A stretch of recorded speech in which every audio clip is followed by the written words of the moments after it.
If you disappeared tomorrow, Dad, no one would even notice. My son, Jackson, didn't throw this phrase out in anger. He said it with an absolute cold indifference that was far worse than any shout. We were sitting on the veranda of our old house in Natchez, enveloped in the scent of magnolias. The humidity of the Mississippi summer evening was like a warm blanket, but my son's words were like a blast of icy wind. He wasn't looking at me.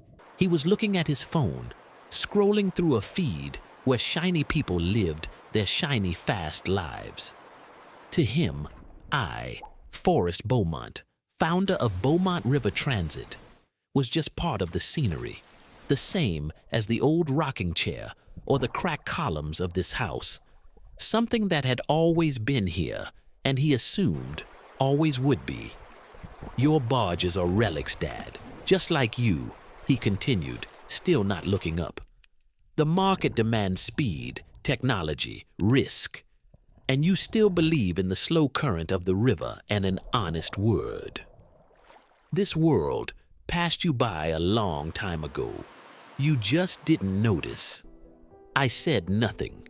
I just looked at the Mississippi River, slowly carrying its waters in the distance. I built my company on this river. I knew its every shoal, every bend. I knew the men who worked on my barges, knew their families, their dreams. For me, business wasn't just numbers. It was life, a community, a legacy. For Jackson, it was just an obstacle on the path to his real life, which he believed was waiting for him somewhere out there in the world of fast money and instant success. He wanted to sell the company, invest the money in some dubious startups, and move to California. He didn't understand that by selling the company, he was selling our family's history, his grandfather's labor, and my life. After his mother, Clara, passed away 5 years ago, the chasm between us grew immense. She was our bridge. She knew how to smooth my rough edges and curb his impatience. Without her, we were left on two opposite banks, and the current between us grew stronger and stronger. No one would even notice. That phrase lodged in my head like a shard of glass. I looked at our old Labrador, sleeping at my feet. He would notice. I looked at Clara's photograph on the table. She would have noticed. I thought of my old captains, with whom I had weathered both storms and droughts. They would have noticed. But my son, my only son, believed my disappearance would go unnoticed. And in that very moment, in the silence of the hot evening, to the chirp of cicadas, a plan was born in my mind. Not out of anger, not out of a desire for revenge, but from a deep, sudden realization. If he believed that, then perhaps I should give him a chance to test his theory, a chance to see what happens when the relic he so disdained disappears, a chance to feel the full weight of the crown he so desperately wanted to wear. I finished my iced tea. "You're right, son," I said quietly. "Maybe you're right." He finally looked up at me, surprised by my sudden agreement. But he saw nothing. My face was calm. He didn't know that behind this calm was a decision, final and irrevocable. I would disappear, but I would not leave him the freedom he dreamed of. I would leave him a lesson, a very expensive lesson. The next morning, I woke before dawn, as I had all my life. But this time, my usual rituals were filled with a new farewell meaning. I brewed coffee, inhaling its bitter aroma, and went out onto the veranda. The fog rising from the river enveloped the world, making it soft and surreal. It seemed as if the world itself was preparing for my disappearance, erasing its contours. I was no fool. I saw where Jackson was taking the company. His modernization, which he so passionately described to investors, was a disaster. He had convinced me to take out a massive loan to purchase a new navigation system, and for the complete digitalization of logistics. The project turned out to be much more expensive and complicated than he had promised. The new system constantly failed, causing delays and fines. The old captains, who knew the river like the back of their hands, didn't trust the smart computers, and the new tech-savvy specialists Jackson hired didn't understand the specifics of river transport. The company, which had been stable and profitable for decades, began to sink, slowly but surely. We were in debt, huge debts to the bank that had given us the loan against our entire fleet and real estate. Jackson, of course, blamed old methods, staff inflexibility, and market conservatism. He never, not once, admitted his mistake. On the contrary, he believed that if I had given him full control and even more money, he would have fixed everything, and I decided to give him that control, but on my terms. My first call was to my old friend and lawyer, Bo Carter. "Bo," I said when we met in his dusty office in downtown Natchez, "I need to disappear."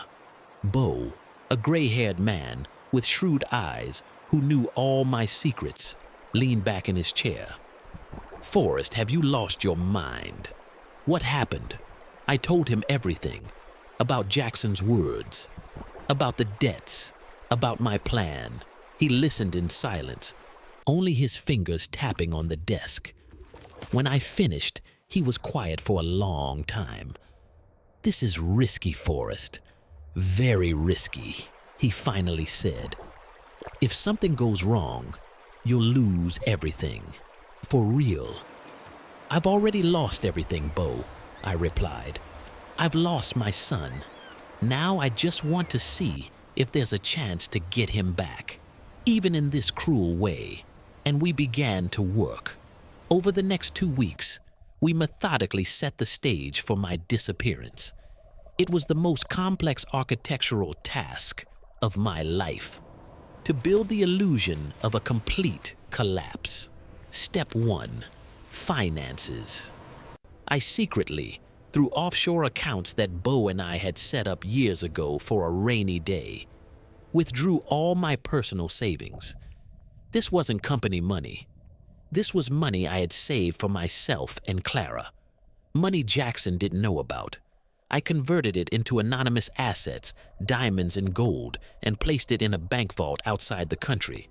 I was creating a safety net for my new life. Step 2. Bankruptcy. Bo and I prepared all the documents to file for the bankruptcy of Beaumont River Transit. We showed the bank the real picture: growing debts, losses from Jackson's failed project, fines for missed deliveries. We created the impression that the company was on the verge of collapse. The bank, seeing its huge loan at risk, began to apply pressure, demanding immediate action. Step 3. A new me. Through his old connections, Bo found people who could create a new identity for me. A new name, Mr. Cole, a new passport, a new history. I was becoming a ghost in my own life. The hardest part was saying goodbye. I couldn't tell anyone anything. One evening, I went to the cemetery. I sat by Clara's grave for a long time, telling her everything, about our home, about Jackson, about my crazy plan. "Forgive me, my love," I whispered, touching the cold granite. "I don't know if I'm doing the right thing, but I can't just watch him destroy everything we built anymore." I walked through the company office at night, like a thief. I touched the old river charts, the model of our first barge, the photograph of my father, who was also a riverman. I said goodbye to every object, every memory. On the last day, I wrote a short note. "Jackson, you wanted control. You got it. The company is yours. Figure it out. Dad." I placed it on the desk in my office, next to the office keys and my old captain's hat. Then I drove to my house. I walked through the rooms one last time, breathing in the familiar scents. I took only one thing, a small faded photograph of the three of us, me, Clara, and little Jackson, laughing on the beach. I left the front door unlocked. I got into an old, inconspicuous car I had bought for cash and drove away. I didn't look back. The architect of silence had completed his final project. Now, all that was left was to wait for the building he had left behind to collapse under the weight of its own emptiness. The news of my disappearance spread through Natchez like wildfire. At first, it was just rumors, whispers in the local cafe, concerned calls from my old friends. I imagined Jackson, with an annoyed smile, reassuring everyone, "Dad just decided to take a vacation. He was overworked.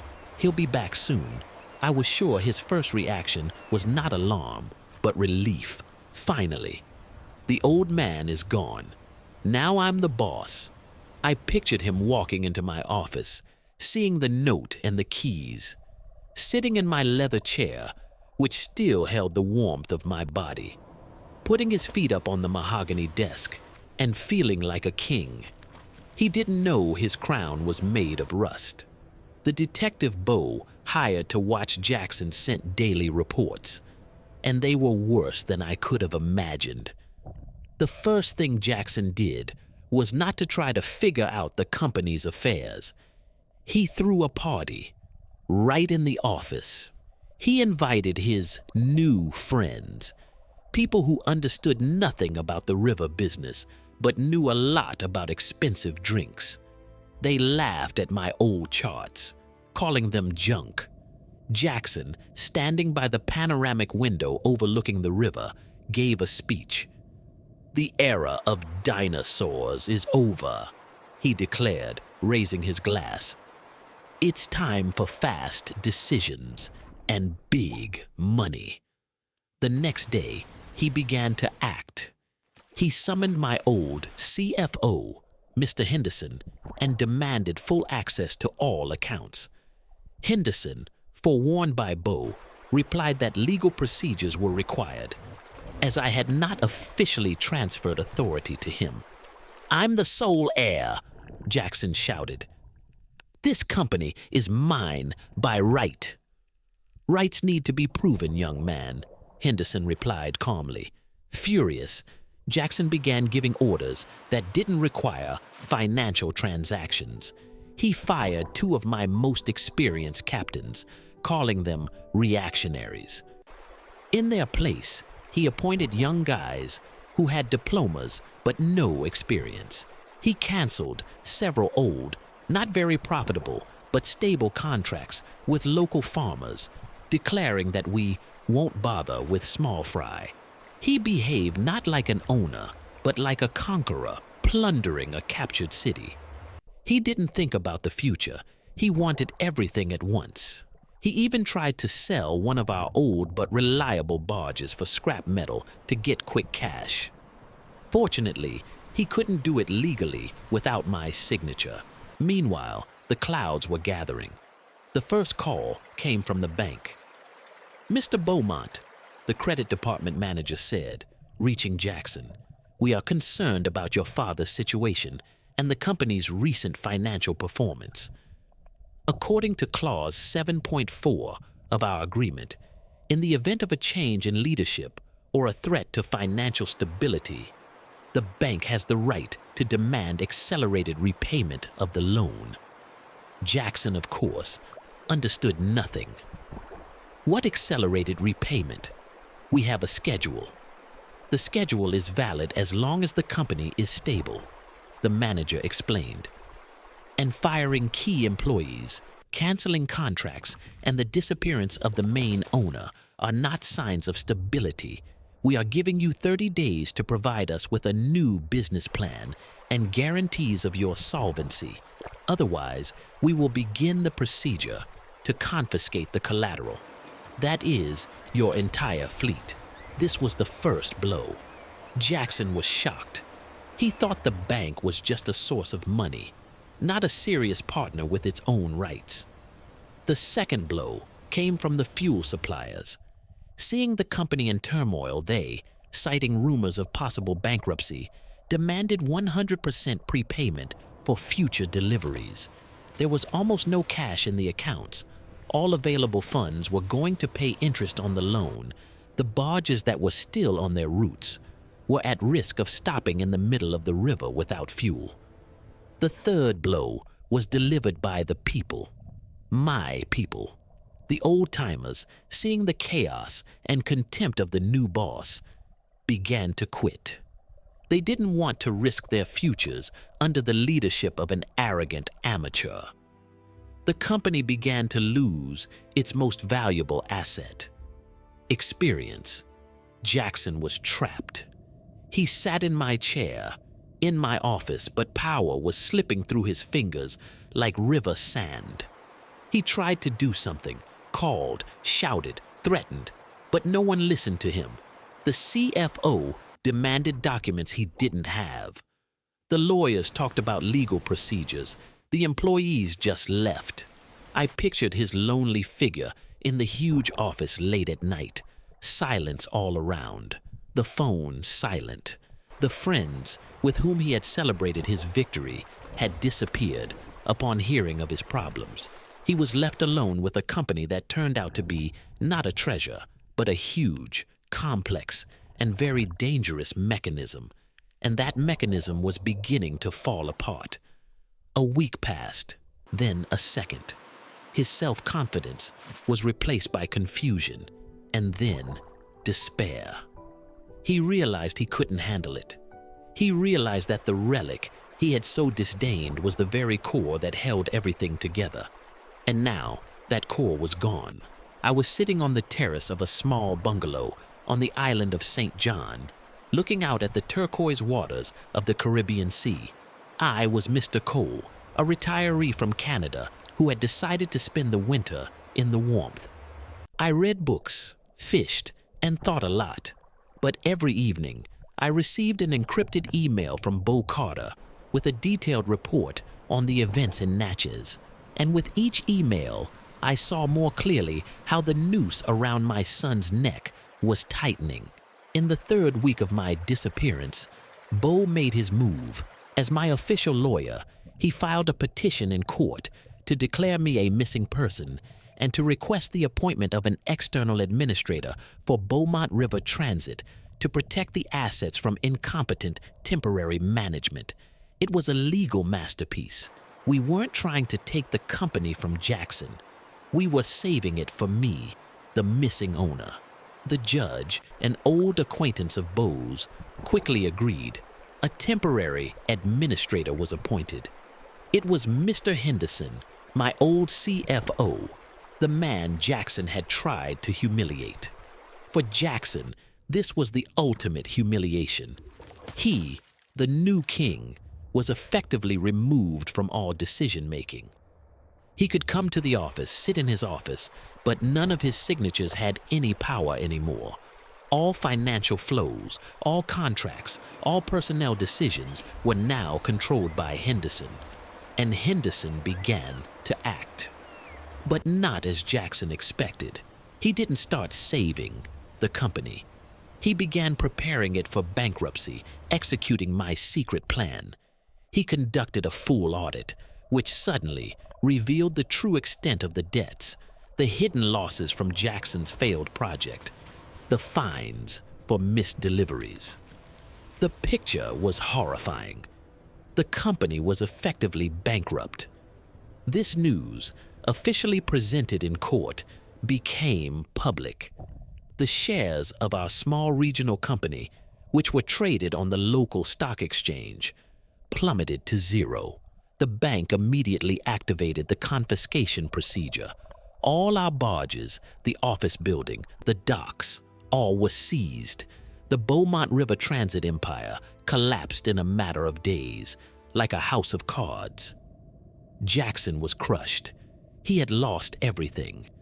Not just the company he never really got, but his name. In a small town like Natchez, reputation is everything. And in an instant, he had gone from being the golden boy, the heir to a respected family, to a failure who had ruined his father's business. His friends started avoiding him. The girls who used to look at him with adoration now crossed to the other side of the street. The detective wrote that Jackson had started drinking. He was seen in cheap bars on the outskirts of town, sitting alone, staring into a glass. He sold his expensive car to pay off personal debts. He moved out of our large house, which was also sealed by the bank, into a small rented apartment above a laundromat. His fall was complete, and as I read about it thousands of miles away, I felt no joy. I felt only a deep, heavy pain. The pain of a surgeon who had to perform a painful amputation to save the patient's life. I gave him a month to be at the very bottom, to feel the cold, the loneliness, the hopelessness, to understand what life was like without the Beaumont name behind him. And then one evening, as I sat on the beach watching the sun set into the ocean, my satellite phone, the only means of communication with the old world, vibrated. The number was unknown. I hesitated, but then I answered. "Hello. It's me, Dad." A quiet, broken voice came through the receiver. It was the first time he had called, not to demand, not to blame. "I know you're out there somewhere," he continued, and I could hear how difficult it was for him to speak. "Bo Carter said he could get a message to you. I've lost everything. Everything. The company, the house, the respect. You were right. I was an idiot. I was an arrogant, blind idiot." He paused, and I heard him sob. "I'm not asking for money. I'm not asking for help. I just wanted to say I'm sorry. I'm so sorry, Dad, for everything, and for what I said then, that no one would notice. I noticed. The whole world noticed when you were gone. I was silent. The words were stuck in my throat. I don't know where you are, and I probably don't deserve to know," he whispered. "But if you can ever forgive me, just let me know. I'm willing to do anything to earn that forgiveness." He hung up. I sat on the empty beach for a long time, and tears streamed down my face. He understood everything. The lesson had been learned. But now I faced a new, even more difficult question. What to do next? The news came from Bo.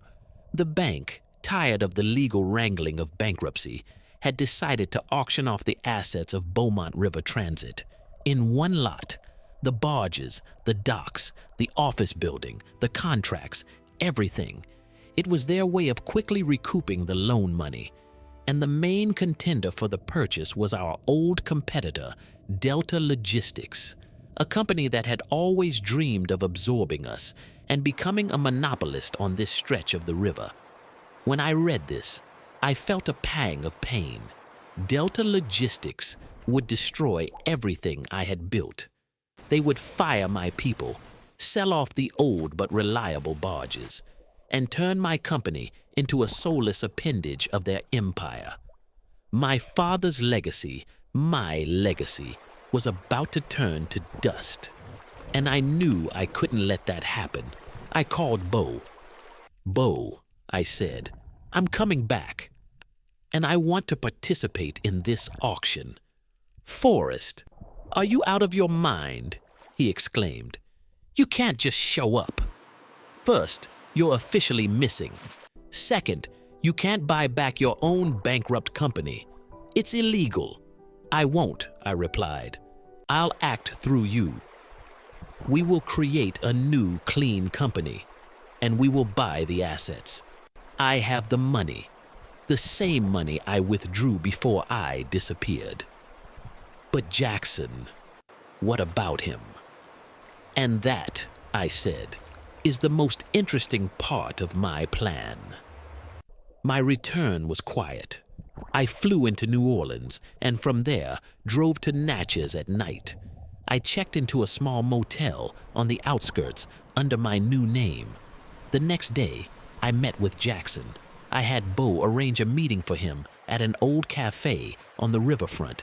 When I walked in, he was sitting at a table with his back to the entrance. He had lost weight, his expensive clothes replaced by simple jeans and a shirt. When he turned and saw me, he froze. His face turned pale. "Dad," he whispered. I sat down opposite him. "Hello, son." We were silent for a long time. You came back," he finally said. "I came back to save our legacy," I said. "Delta wants to buy the company at auction. I can't let that happen." "But how?" "We have nothing." "You have nothing," I corrected him. "I do, and I have a plan. But for that, I need your help." He looked at me with hope and fear. I'll do whatever you say." "Good," I nodded. "Because your role in this will be key. You know all the company's weaknesses better than anyone. You know which assets are truly valuable and which are just ballast. You know the people. You will conduct a full, honest analysis for me. You will become my secret agent inside the ruins of your own empire." Over the next week, we worked together like never before. We met secretly at night. Jackson, using his old connections and knowledge, gathered all the information for me. He worked obsessively with an energy I had never seen in him. He wasn't just doing my tasks. He was trying to atone for his guilt. For the first time in his life, he was working not for money, but for something bigger. On the day of the auction, the hall was packed. The representatives of Delta Logistics sat in the front row, confident of their victory. Bo Carter, representing our new unknown company, calmly raised his paddle. The bidding was tense. The price was rising. Delta didn't want to give in, but we knew their exact limit. We knew how much they were willing to pay. Jackson had obtained that information. "Sold," the auctioneer announced, his gavel striking the table, "to River Legacy Company." The Delta representatives were in shock. They had lost. I watched everything from a car across the street. Jackson was sitting next to me. When he heard the result, he wasn't happy. He just covered his face with his hands and wept quietly. "We did it, Dad," he whispered. "No, son," I replied, putting a hand on his shoulder. "We've only just begun." The next day, we went to the office. The remaining employees looked at us with surprise. I gathered them all. "Good morning," I said. "My name is Forrest Beaumont, and I'm back. Beaumont River Transit is dead, but today a new company is born, River Legacy. And it doesn't belong to me. It belongs to all of us." I told them about my plan, that a portion of the new company's shares would be distributed among the key employees, that we would work not as boss and subordinates, but as partners. "And this," I pointed to Jackson standing behind me, "is your new intern. He's starting from the very bottom. He will swab the decks, check the cargo, and learn from each and every one of you. And maybe, someday, he will earn the right to become one of you." I looked at my son. There was no humiliation in his eyes, only determination and gratitude. He had found his way back, not to wealth, but home.